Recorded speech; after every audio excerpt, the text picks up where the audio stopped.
이 시간 저희들에게 주신 하나님의 말씀, 누가복음 2장 11절 말씀입니다. 누가복음 2장 11절 말씀, 한 절 말씀, 저와 여러분이 함께 한 목소리로 합독하시겠습니다. 오늘 다윗의 동네에 너희를 위하여 구주가 나셨으니 곧 그리스도 주시니라. 아멘. 이는 하나님의 말씀입니다.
Haylock.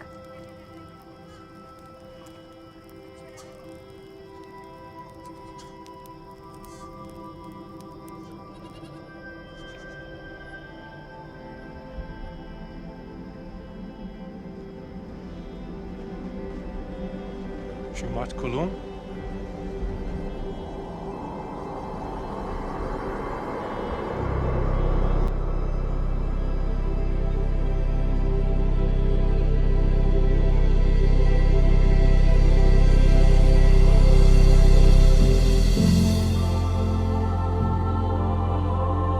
무서워하지 말라. 보라, 내가 온 백성에게 미칠 큰 기쁨의 좋은 소식을 너희에게 전하노라. 오늘 다윗의 동네에 너희를 위하여 구주가 나셨으니 곧 그리스도 주시니라. 너희가 가서 강부에 쌓여 구유에 뉘어 있는 나귀를 보리니 이것이 너희에게 표적이니라.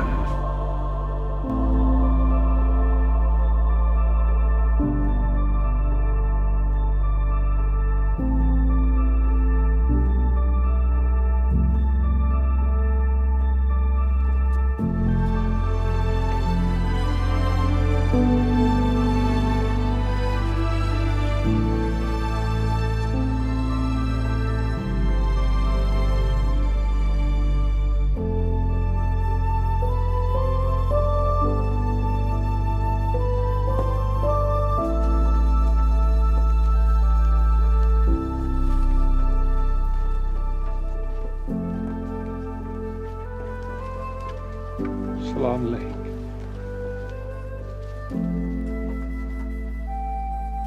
Tendra.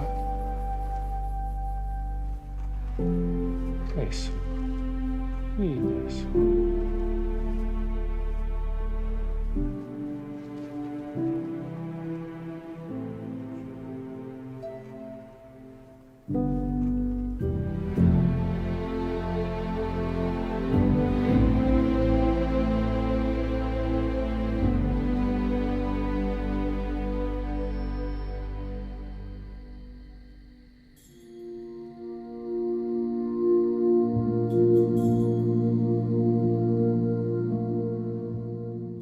저희들 영상으로 2000년 전 예수께서 태어나신 그 현장에 가봤습니다.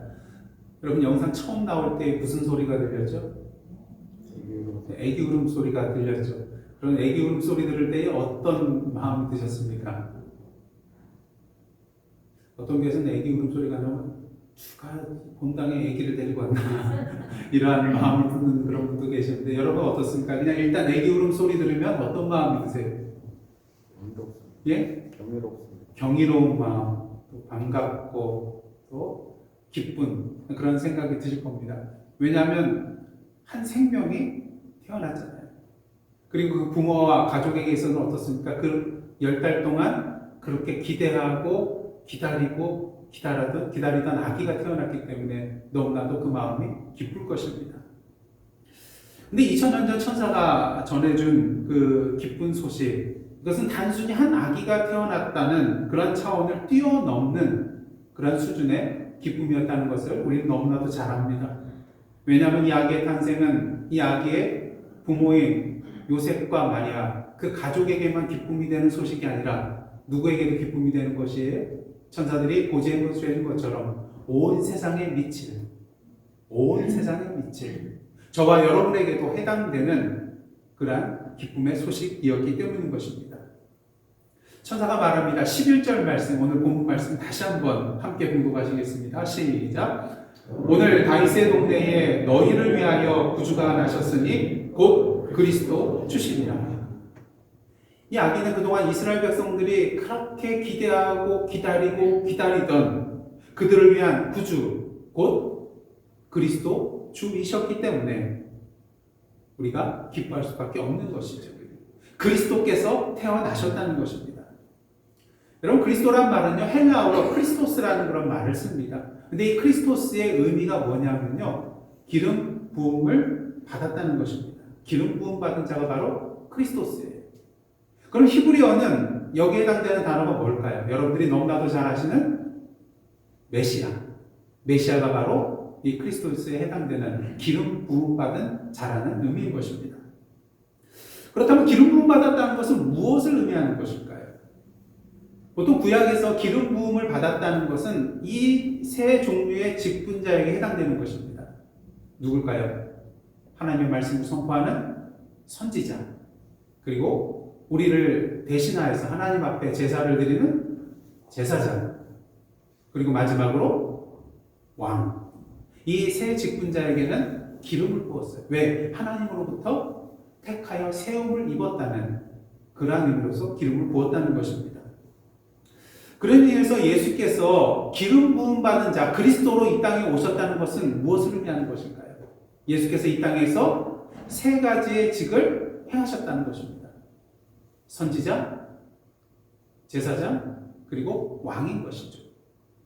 그러게 예수께서 공생애를 시작하실 때에 뭐라고 선포하셨습니까? 회개하라, 천국이 가까웠느니라. 여러분, 이 내용만 본다면 누구가 연상이 됩니까?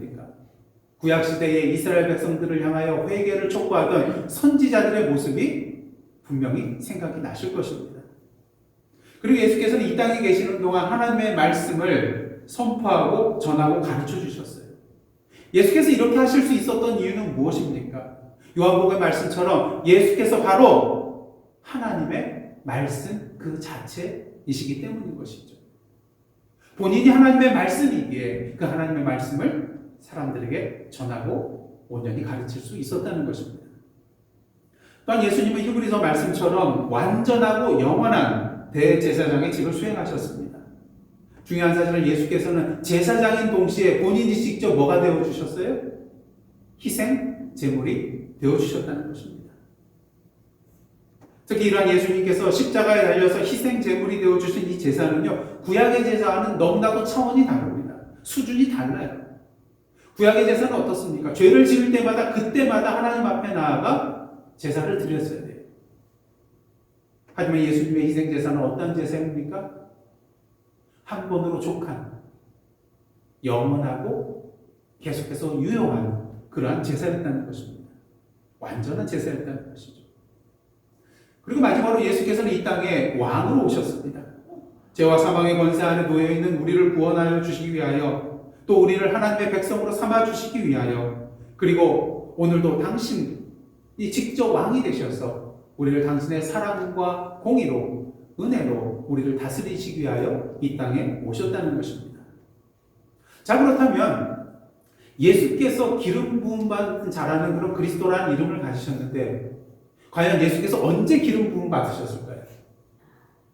그럼 신약성경, 특히 복음서를 다 찾아보시면 어떻습니까? 예수께서 기름 부음 받으셨다는 내용이 나오나요? 찾아볼 수 없습니다. 그렇다면 예수께서는 언제 기름 부음 받으신 것일까? 기름 부음 받은 내용은 없습니다. 대신 누가복음 3장을 보시면 예수께서 세례 요한에게 세례를 받으실 때에 하늘이 열리면서 뭐가 내려오죠? 비둘기 같은 성령이 예수께 임하는 것을 보게 됩니다. 그리고 하늘에서 소리가 나죠. 아버지 하나님께서 말씀하십니다. 너는 내 사랑하는 아들이라 내가 너를 기뻐하노라. 이를 통해서 우리는 예수께서 기름 부음을 받은 것은 아니지만 성령의 기름 부음을 받으셨다, 이렇게 볼 수가 있는 것입니다. 그러게 누가복음 4장에 보시면요, 예수께서 성령의 충만함을 받으셨다는 내용, 그리고 40일 동안 광야에서 누구에게 이끌림을 받으세요? 성령의 이끌리심을 받는 것을 우리는 보게 되는 것입니다. 자, 그렇다면 이렇게 기름 부음 받는 것과 성령이 임하시는 것을 동일시대할 수 있는 근거는 도대체 무엇인가? 그 근거가 누가복음 4장에 나옵니다. 누가복음 4장을 보시면 예수께서 회당에 들어가셔서 안식일에 이제 성경을 읽으려고 일어나셨을 때 이사야 선지자의 글을 받아들고 읽게 되는데 이곳을 찾아서 읽게 됩니다. 그래서 그 내용이 누가복음 4장 18절과 19절에 나오는데요. 한번 제가 천천히 봉독해 드리겠습니다. 주의 성령이 내게 임하셨으니 이는 가난한 자에게 복음을 전하게 하시려고 내게 어떻게 하셨다고요? 기름을 부으시고 나를 보내사 포로된 자에게 자유를, 눈먼 자에게 다시 보게 함을 전파하며 눌린 자를 자유롭게 하고 주의 은혜의 해를 전파하게 하려 하심이라. 그리고 예수께서 사람들에게 이 구절을 읽어주신 다음에 이러한 말씀을 하세요. 이 글이 오늘 너희 귀에 응하였나니라. 예수님의 이 말씀대로라면 주의 성령이 예수께 임하시는 것이 곧 무엇과 같은 것이에요? 하나님께서 예수님께 기름 부어주심과 같은 것이 된다는 것입니다.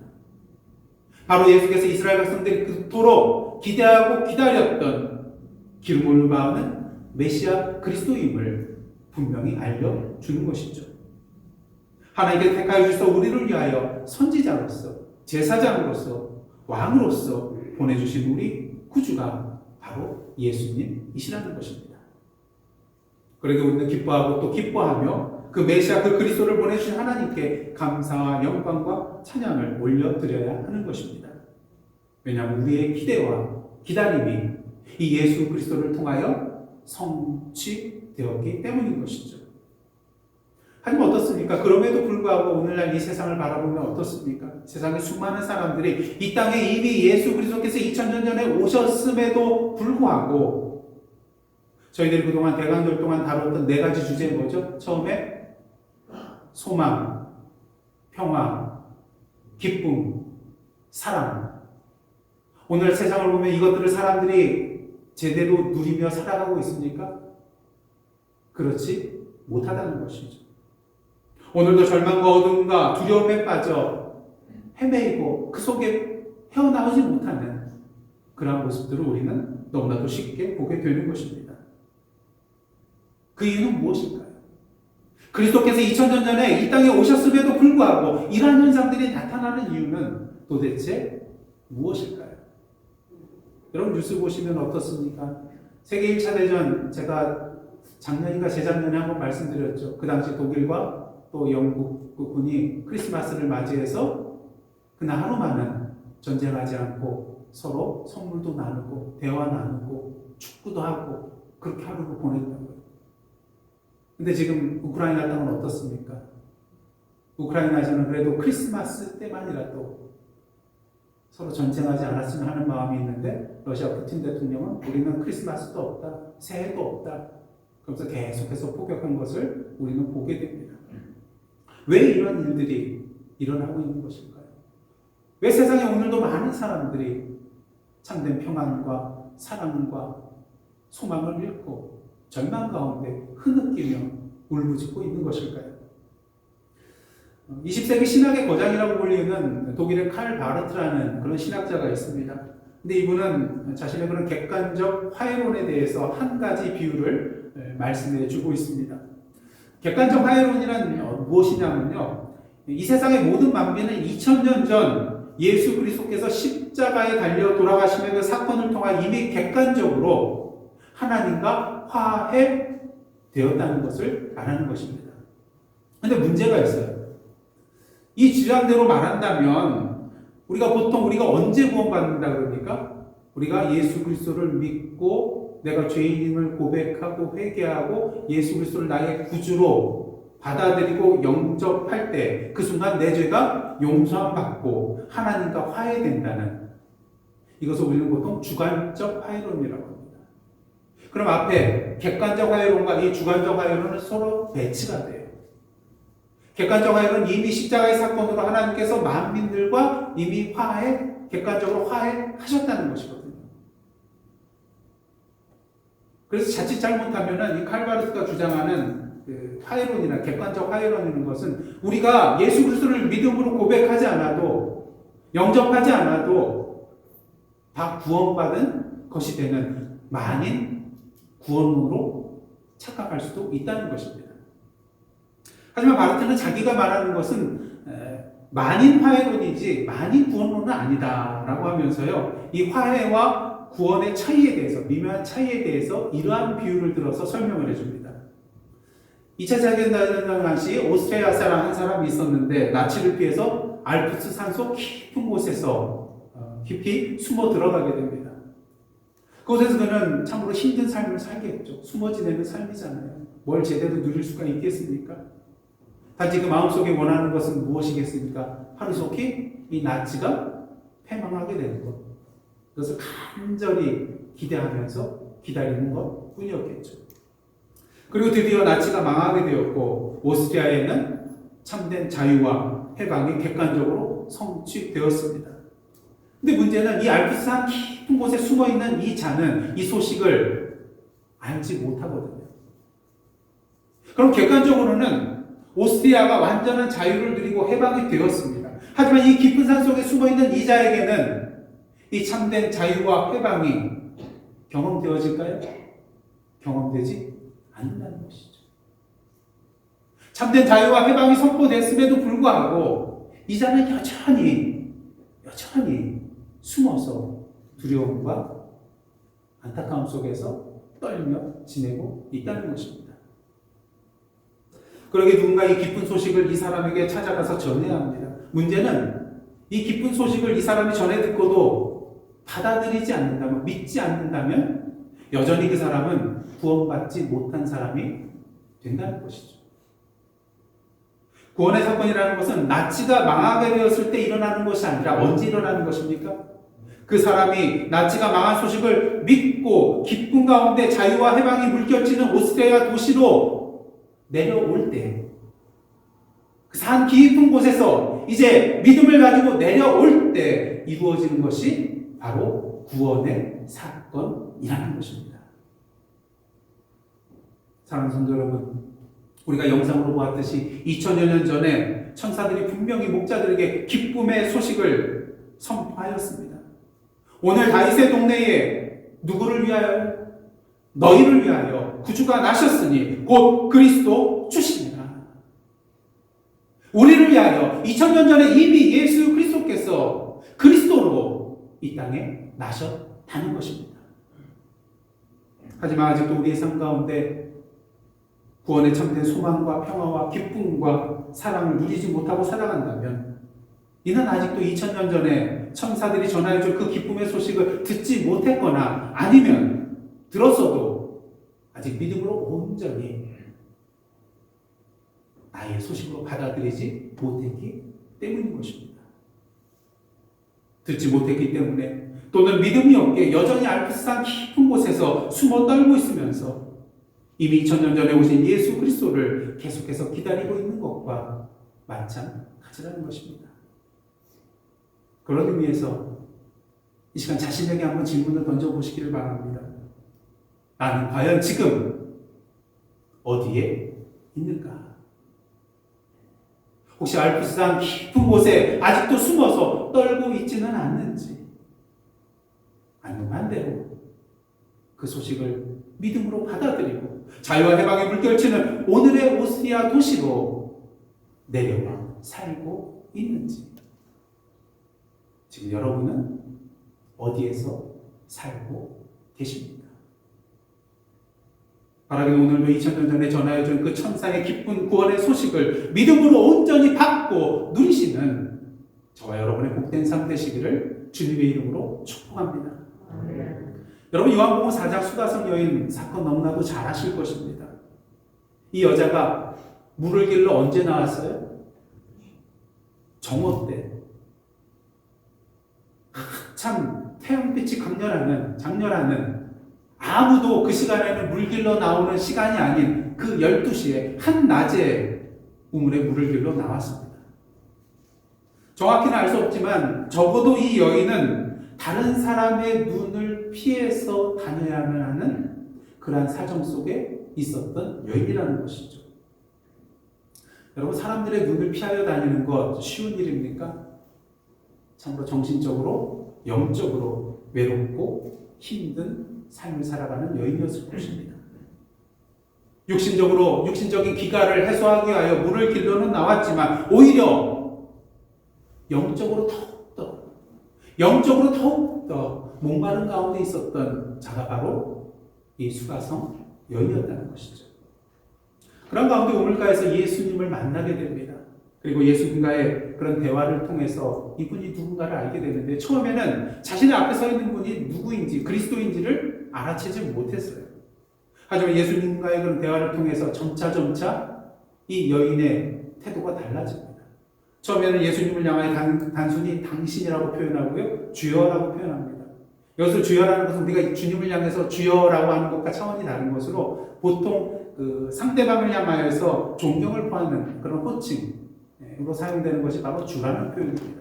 그러니까 믿음으로 예수님에 대해서 주여라고 표현하는 것이 아니었다는 것이죠.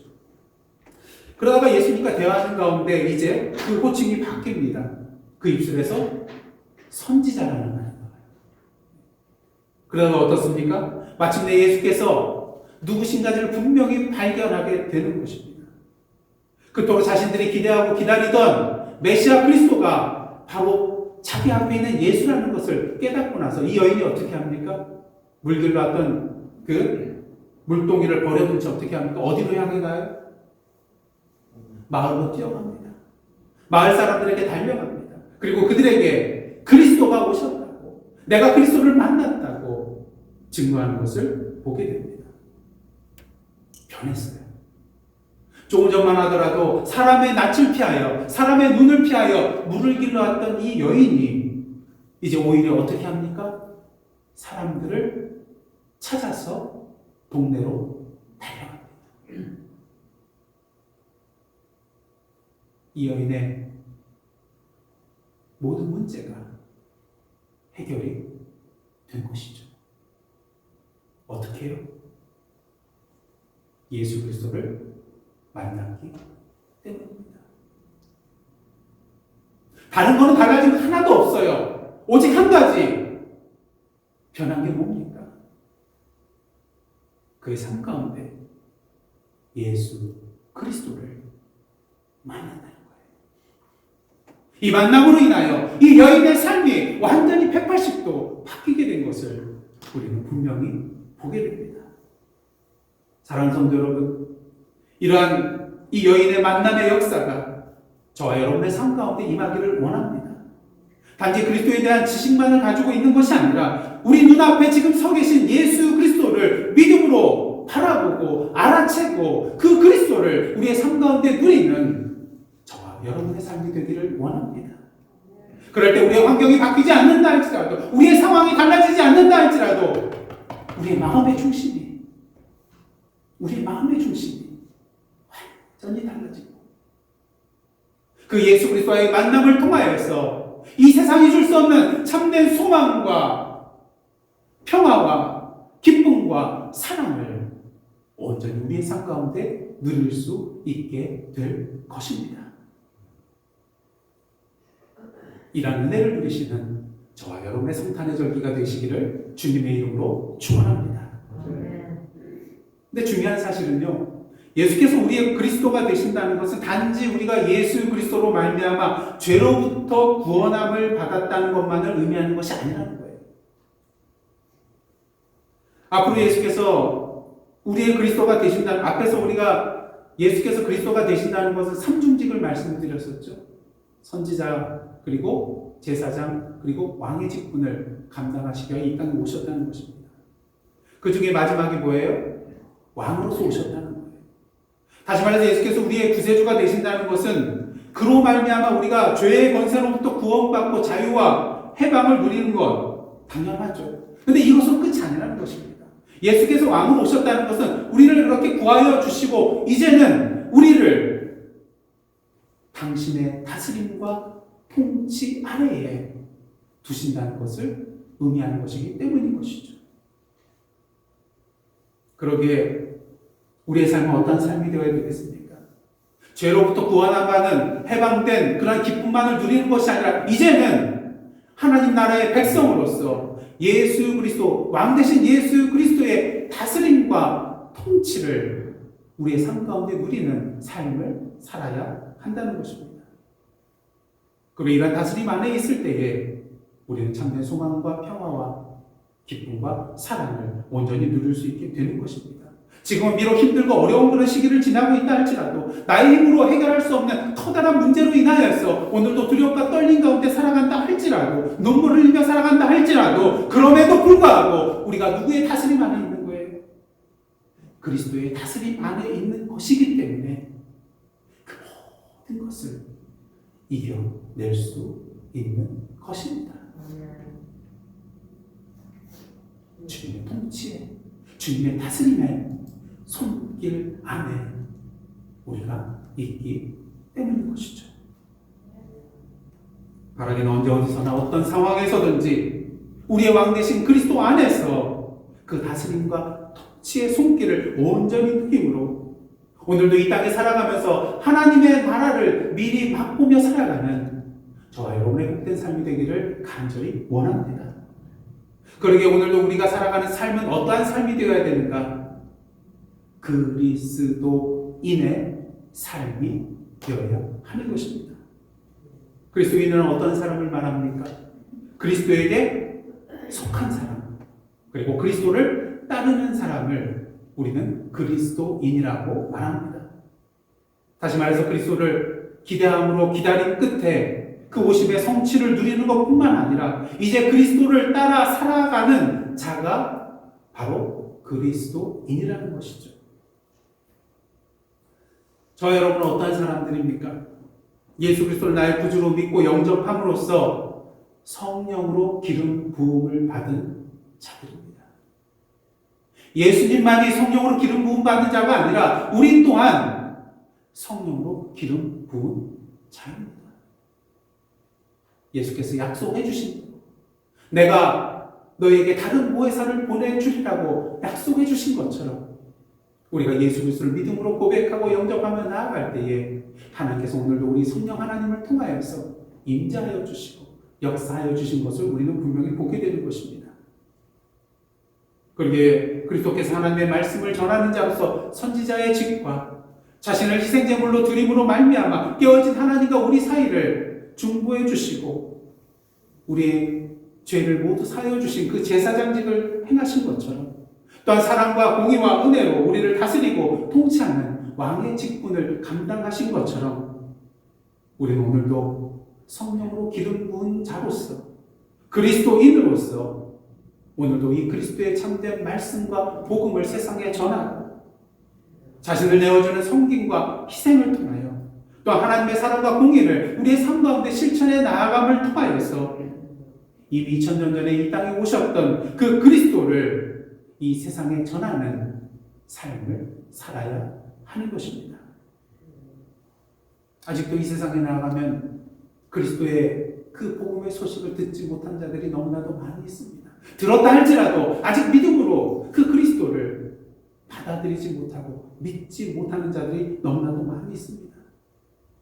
여전히 영적인 알프스산 깊은 곳에 숨어서 두려움과 떨림 가운데 살아가는 그런 사람들이 많이 있다는 것입니다. 그들을 위해 우리가 해야 될 일은 무엇일까요?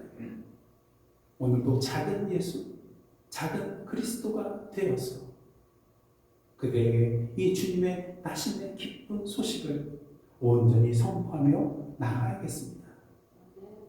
그리하여 그들도 우리가 누리는 주님 안에서의 참된 소망과 평화와 기쁨과 사랑을 더불어 누릴 수 있도록 그들을 인도하는 저와 여러분 그리고 이 예사랑 선교교회의 성탄의 절기가 되기를 원합니다.